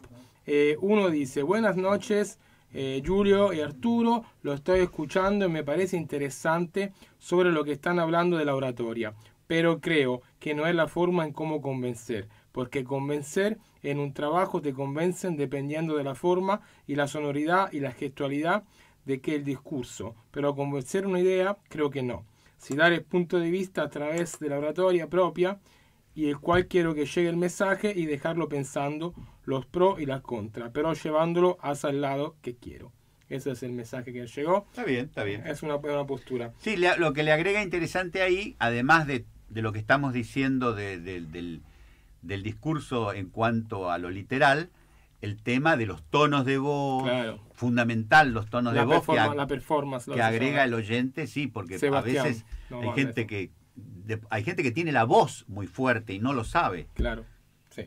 Bien. Y otro mensaje es sobre Rovelli, lo manda María Eugenia Faciolo, una mía súper querida alumna de italiano. Buenas noches, tengo un poquito más que Rovelli, 78, pero como lo dijo siempre, la misma historia, desde el principio con Rivadavia, endeudados, y quienes pagan, nosotros, el pueblo del medio, pues los extremos todo lo eluden. Así que esta es otra reflexión que nos viene de María Eugenia. Muchas gracias por enviarnos, le mandamos un saludo. Y ahora, Arturo, sí, nos vamos hacia el centro de nuestro continente, de Vía Yala, porque la tenemos a María Dolores Euseda desde Honduras. ¿Qué tal, María? ¿Cómo estás? Buenas noches. Hola, Julio. Saludos desde Honduras. Pues aquí ahorita mismo sin energía eléctrica, pero aquí estamos. Bueno, gracias por venir mismo al programa, no obstante las condiciones adversas. Y bueno, nosotros con María nos vemos todos los domingos en realidad, porque participamos del mismo informativo plurinacional que promueve Radio Victoria de Guatemala, La Voz de los Pueblos. Así que bueno, por suerte nos cruzamos seguido, si bien en la pantalla. Pero María, nosotros hoy te queríamos preguntar un poco, porque es la primera vez que hablamos de Honduras en nuestro programa en Mundos Paralelos, también acá en el FM La Boca, sobre la situación actual de los movimientos sociales en Honduras, la propuesta política que están surgiendo y saliendo de estos movimientos y también cuáles son los problemas principales con respecto a la represión, al extractivismo y a lo que son los hechos de este gobierno progresista que tiene Honduras, ¿no? Bien, hay tanto que decir sobre nuestra querida Honduras, nuestra querida patria. Y bueno, entre las propuestas de los movimientos sociales, de las luchas territoriales, de los grupos de personas, digamos que desde Honduras estamos haciendo resistencia en todos los momentos, como quizá ustedes han conocido a Honduras principalmente en las últimas décadas, fue sobre todo por el golpe de Estado, el asesinato de la ambientalista, de nuestra compañera eterna Berta Cáceres.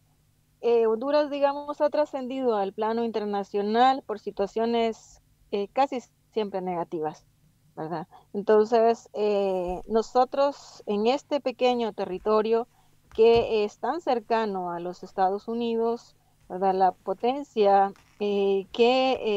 digamos, limita, que avasalla los derechos de los pueblos en nuestra Vía Yala, pues a nosotros mucho más. Tenemos instalada aquí una base militar en el centro del país, Palmerola, y bueno, desde ahí se ha controlado las diferencias, resistencias, no solo de Honduras, sobre todo para Nicaragua, El Salvador, ¿verdad? En aquellos tiempos tan difíciles en la década de los 80, pero en medio de todo eso también en los territorios y los grupos organizados han hecho resistencia. En esta última década resaltan sobre todo, pues, más allá de las luchas obreras que tuvieron auge en Honduras allá en la década de los 50 con la huelga bananera, pues eso pasó más a la historia y las resistencias se hacen sobre todo desde los territorios más rurales.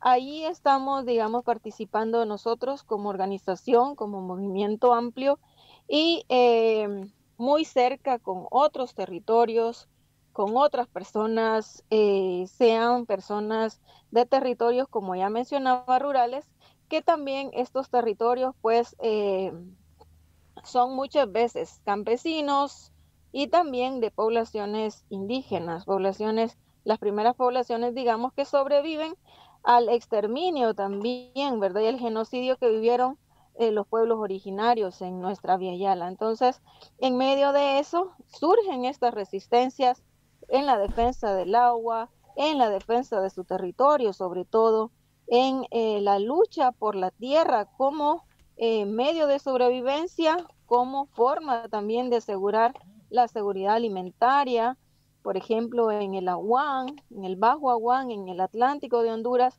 donde pues sobreviven las empresas campesinas, ¿verdad? Que surgieron posteriormente a la reforma agraria. Entonces, estas empresas que antes también pues se llamaron cooperativas, estas empresas campesinas sobreviven en la recuperación de la tierra.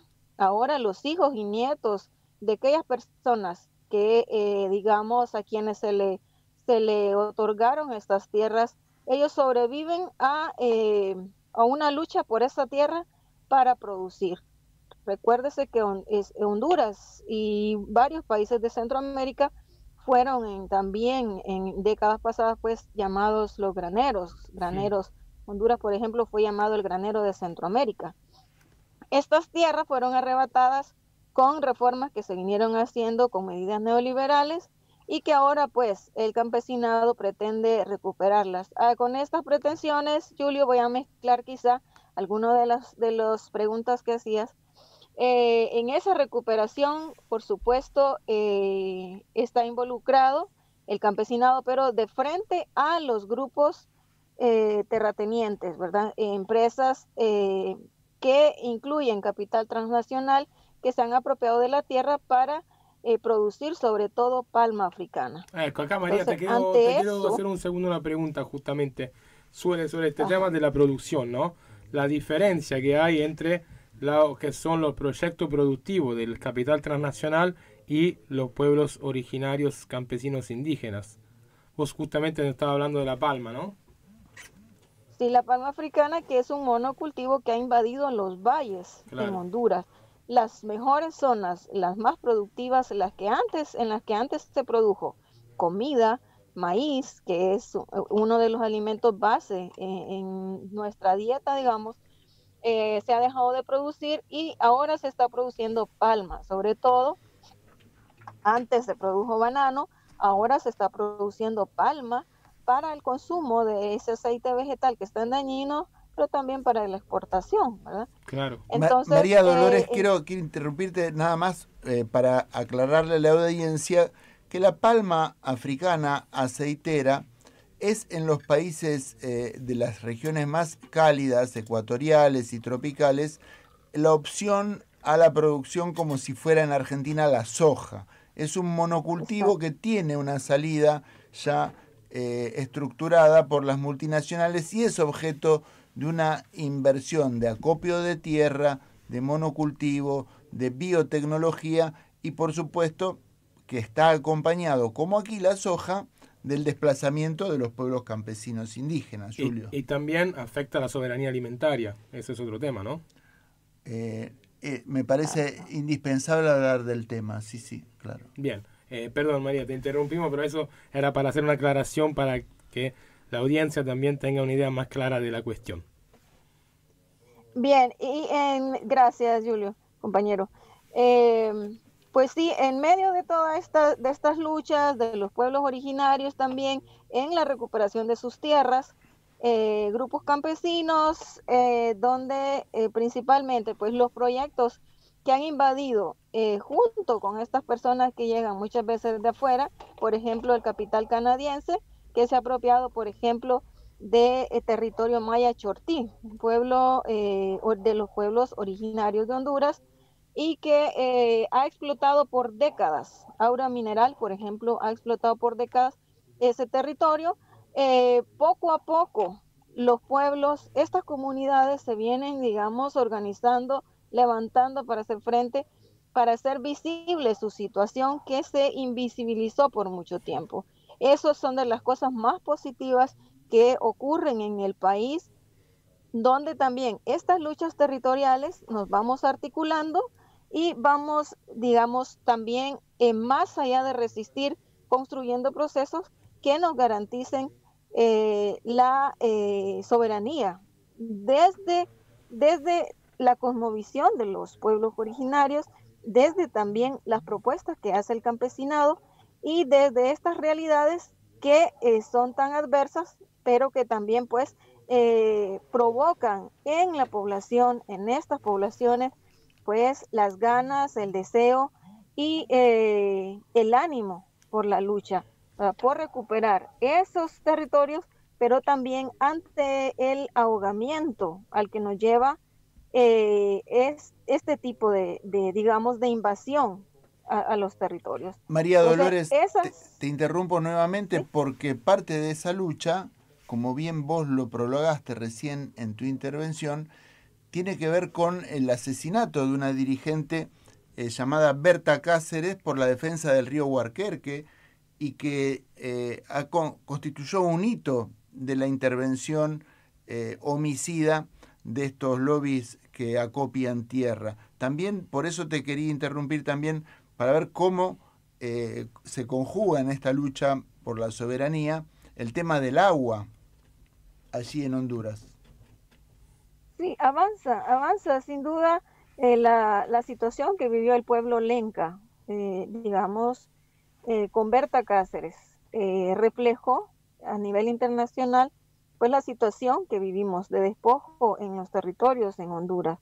El agua, por ejemplo, acumulándose en represas para producir energía limpia, pero nosotros le llamamos con proyectos sucios, claro. Proyectos que están envueltos en procesos amañados, en procesos ilegales, inconsultos sobre todo, lo que Berta siempre denunció, proyectos inconsultos que en esas poblaciones indígenas y que también pues a las comunidades originarias que son, digamos, la gente campesina. Alguien le puede decir, pero ¿por qué te llamas originario vos si no sos si no estás aquí desde antes de la avenida de Colón, de la colonia? Pero nosotros somos originarios porque nacimos aquí, claro. Porque crecimos aquí, porque cosechamos nuestra comida aquí, porque no nos hemos querido ir, no hemos querido migrar ni siquiera a otro departamento y mucho menos a otro país. Entonces, amparados en todo esto y haciéndonos, ¿verdad? Haciéndonos un nudo, pues todas estas resistencias van proponiendo. Y entre esas propuestas, lo preguntaba Julio, en el inicio, pues entre todas estas propuestas en pláticas que hemos buscado con la institucionalidad del país para hacer ver si acaso es que ellos no conocen, ¿verdad?, todos los errores que cometen, todas las ilegalidades que cometen, también en medio de todas estas resistencias, una de las propuestas es la participación política electoral. En este proceso actual hemos propuesto candidaturas independientes, la llamamos nosotros, que es un proyecto político social visto a futuro. Estas son unas primeras propuestas, pero nos estamos pensando, y me incluyo, ¿verdad? Porque siendo comunicadora también soy parte de una organización, y desde estos espacios es donde se están proponiendo estas candidaturas que buscan también el poder, no solo que se construye en la comunidad, ¿verdad? Y que viene revirtiendo muchos procesos, de estos procesos que ya mencionaba, ¿verdad? De la invasión del extractivismo. Muchos de estos proyectos han salido de los territorios por la resistencia de las comunidades en este proceso de autodeterminación, pero también está esta propuesta de participación política, porque entendemos, ¿verdad?, que los poderes que gobiernan en estos territorios que a nosotros nos han dividido y nos llaman países, pues esos poderes que, digamos, que se constituyen, pues no están al servicio de nosotros, de las mayorías. María, dos preguntas. ¿Es así, pues? Perdón, dos preguntas si puedo. Una es cuáles son las mayores intervenciones, cuáles son las empresas más dañinas que tiene el territorio de Honduras hoy con proyectos de extractivismo. Y la segunda, si nos podés hablar más en específico del programa, del proyecto político, de los puntos, de los contenidos de esta candidatura independiente. Bien, la primera pregunta, Julio, recordame. ¿Cuáles son las empresas características del extractivismo hoy en Honduras? Principalmente son de capital, digamos, de Norteamérica, del mismo de esto que nos llaman continente, ¿verdad? Es, digamos, de las más dañinas, la minería. Uh-huh. La minería a cielo abierto, que, por ejemplo, en el departamento de Copán, un departamento que fue, digamos, territorio, que sigue siendo territorio del pueblo originario Maya Chortí, ese territorio ha sido devastado. Un municipio ha sido devastado por esta minera de capital canadiense, Aura Minerals, que ha explotado oro, incontable cantidad. Ni siquiera nosotros conocemos datos exactos de cuánto oro han sacado de ese territorio y han dejado tanta desolación en esa zona. Su cementerio de 200, de 300 años lo han devastado. Cuando la comunidad dijo no importó, no hubo institucionalidad que fuera capaz de parar esto.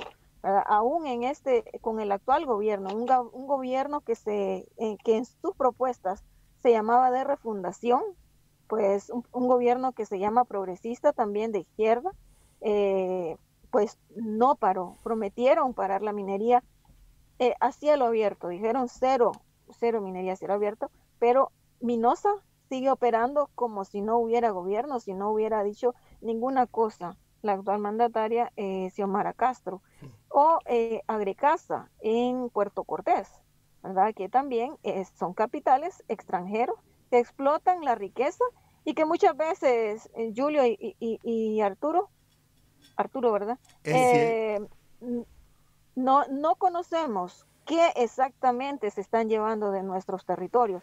Digamos, la gente que está siendo afectada, su río, su montaña, que ha desaparecido de la biodiversidad de su zona, no sabe siquiera qué es lo que se explota, qué es lo que se saca, y también pues los territorios invadidos por el monocultivo de la palma son otras de este tipo de proyectos invasivos de nuestros territorios. Claro. María Dolores, a nosotros nos preocupa particularmente prestarte apoyo, seguimiento a la narrativa de tu propuesta política, y la segunda pregunta de Julio tenía que ver con ese tema. Sí. Por eso te pido que nos cuentes un poco y a mí me gustaría también saber a qué cargos se están aspirando en ese territorio. Bien, el Departamento de Atlántida ha avanzado con candidaturas. El Departamento de Atlántida, por ejemplo, que está ubicado en el Atlántico, uno de los 18 departamentos de Honduras, ha propuesto en este periodo tres candidaturas, tres municipios de los 8 han presentado una propuesta de candidatura independiente. En el departamento de Lloro se ha presentado una candidatura independiente para la alcaldía. En San Pedro Sula, la ciudad industrial, la llamada ciudad industrial de Honduras, una de las ciudades más pobladas del país, también ha hecho una propuesta de candidatura independiente para la alcaldía. Atlántida ha presentado una candidatura independiente para diputados, para ocupar digamos, escaños en el poder legislativo del país. En ese contexto estamos participando. Hubo una buena cantidad de candidaturas, dos decenas de candidaturas independientes. Nosotros lo presentamos en bloque, 7 candidaturas independientes, tanto para alcaldías como para diputación. Entonces, en ese contexto estamos pensándonos construir un proceso. No nos hemos llamado partido, no hemos presentado, digamos, una solicitud para conformar un partido, no la hemos presentado, pero vamos caminando en ese proceso, un proceso en construcción que sabemos no está acabado. Se nos ha negado la oportunidad de participar, aún presentando todos los requisitos, todos los requerimientos. Estamos actualmente en un proceso legal que se piensa llevar a instancias internacionales, ya que no hay, digamos, un sustento que nos garantice a nosotros que la negativa está apegada a derecho. Entonces, este proceso no se queda aquí, no es una cosa acabada tampoco, y no sabemos si a futuro la Asamblea vaya a decidir que se construya esta propuesta a través de un partido político propio, ¿verdad? Entonces, eso está en construcción, son movimientos, son territorios en lucha, digamos, quienes hemos hecho de donde ha nacido esta propuesta y que va consolidándose sin duda en procesos posteriores. María Dolores, es muy interesante. La pregunta siguiente me parece que debería versar acerca de si han tenido dificultades concretas para poder presentar candidaturas legalmente, formalmente, y si esas dificultades han impedido la presentación de alguna lista, de algún candidato. Desde nuestras propuestas, la ley nos garantiza, ¿verdad?, que podamos presentar candidaturas tanto a alcaldías, alcaldías, a diputaciones y a presidente de esta forma como lo hemos hecho, la candidatura independiente. Sí hay dificultades sin duda, pero las hemos sabido, digamos, salvar.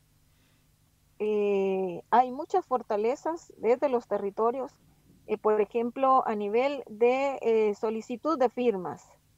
Ha sido un trabajo arduo, pero se ha logrado presentar las firmas requeridas, la documentación requerida, se ha logrado presentar en tiempo y en forma, pero por encima de todo eso, pues, se nos ha negado. En Honduras participaban en el proceso electoral. En el proceso anterior participaron 17 partidos políticos.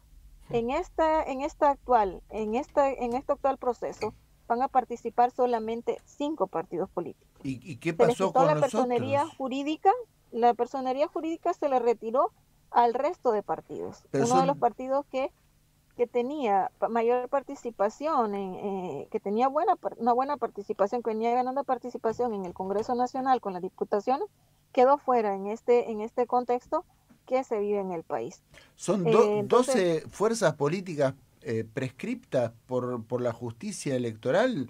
Es un hecho realmente de una gravedad muy grande. Así es, lo han denunciado, y en todo el proceso que puede conllevar, pues se les ha negado nuevamente en dos presentaciones que se han hecho ante la Corte Suprema de Justicia, incluso, pues se les ha negado este derecho a seguir participando. Entonces, así en esta situación, ya lo veíamos venir a nosotros, que una situación así pudieran sufrir también estas candidaturas independientes. Estábamos preparados para lo que pudiera venir, ¿verdad? Y es así como se está siguiendo el proceso legal qué tiene que hacerse en esta realidad. María Dolores, otra preguntita más con relación a lo político. Me gustaría que me respondiera. ¿De qué caudal electoral estamos hablando de estas proscripciones, de estas candidaturas independientes frente a los poderes políticos tradicionales, a los otros 5 partidos políticos de Honduras? ¿Es en cantidad? Correcto.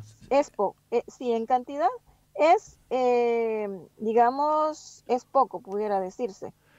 Atlántida, por ejemplo, presenta 8 diputados al Congreso Nacional. Nosotros estábamos presentando desde la candidatura independiente para diputados una planilla completa de 8 diputados. Es el único departamento que presentó, digamos, una propuesta de candidatos a diputados, a congresistas. Entonces, digamos, es un número menor, comparado con con la cantidad requerida en el país de diputados, pero digamos, es una iniciativa que no teníamos en el proceso electoral anterior. Claro. Bueno, María, para nosotros es mucho. Claro, es un avance muy importante. También es sustancial, no solamente a nivel cuantitativo, ¿no? Como cambia, digamos, un poco el horizonte político. La última pregunta que queríamos hacerte, y después ya nos podemos saludar y ya te agradecemos, igual, es cómo avanza el tema de la represión también de las luchas campesinas originarias. En algunos contextos, Julio, sobre todo en el tema del campesinado, es la inacción, digamos, la represión se sufre desde la inacción del Estado. En Honduras se construyó, digamos, una propuesta desde una comisión tripartita para que las tierras fueran, digamos, adjudicadas, fueran devueltas al campesinado, tal como en la reforma agraria, pero no pasó eso, porque hay se evalúa siempre la cercanía que hay, por ejemplo, entre el actual gobierno, la actual gobernanta, su familia, con estos terratenientes que ocupan las tierras en el Aguán. Claro. Entonces pasa todo eso. Esa inacción se evalúa pues como en ese sentido, ¿verdad? De negociaciones también que hubo seguramente previo a las elecciones. Son grupos económicos poderosos en el país, digamos, que no solo son quienes sustentan estas tierras, sino también que están involucrados en todos los negocios del país. Entonces, así. Y en otros territorios que están también resistiendo al modelo extractivo, pues están sufriendo directamente la represión cuando hay una toma de carretera, o incluso, ¿verdad?, como en el territorio Maya Chortí, que te mencionaba antes, donde la minera Minosa pues ha invadido el territorio. La policía acompaña la maquinaria cuando van a romper una montaña, por ejemplo, el cerro Los Hornillos. Entonces ahí eso te da una pauta de en qué medida pues puedes esperar una respuesta del gobierno. Es no de cercanía, sino más bien, digamos, de acompañamiento al otro, al que invade. Claro, le hacen la seguridad. María, nosotros te agradecemos muchísimo por tu participación. Nos gustaría más adelante seguir profundizando lo que pasa en Honduras, en este país hermoso. Te mandamos un abrazo y bueno, en mi caso personal ya te voy a ver y escuchar el domingo que viene, así que ya no va a pasar mucho tiempo antes que nos veamos. Y bueno, con respecto a la audiencia FM La Boca también vamos a querer llamarte de nuevo pronto, ¿no, Arturo? Maravillosa entrevista, María. Es un honor para nosotros tener el relato de tu organización en nuestros micrófonos. Y desde ya quedamos en contacto contigo para próximas entrevistas. Honduras, Julio, una selva fabulosa, un mar increíble, unas playas, una joya, una verdadera preciosidad de nuestro continente, como siempre, amenazada por el extractivismo y un modelo político completamente adicto a la moneda extranjera. Un abrazo, María, hasta pronto. Saludos, compañeros. Gracias. Adelante. Gracias a vos. Bien, Arturo, vamos cerrando lo que es el programa de hoy. Como siempre, hablamos de muchas cosas contundentes. Tocamos varios temas, varios ámbitos hoy, muy interesante.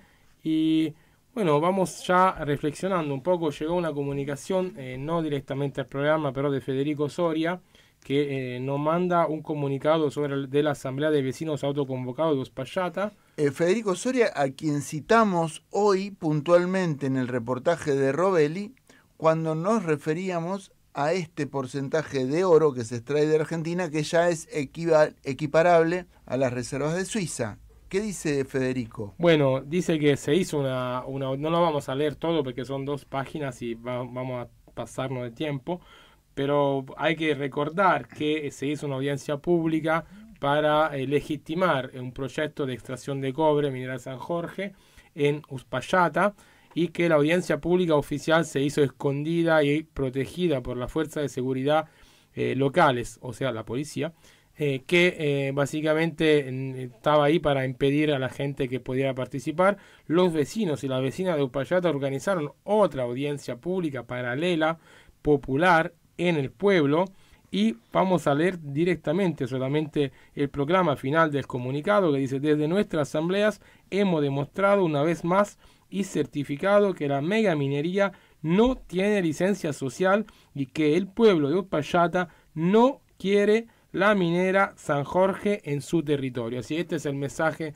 que nos llega desde Mendoza. Una vez más reiteramos, la población, el pueblo de Mendoza, sobre todo con la ley antiminera, pero sobre todo Uspallata, no quiere la megaminería a cielo abierto, Arturo.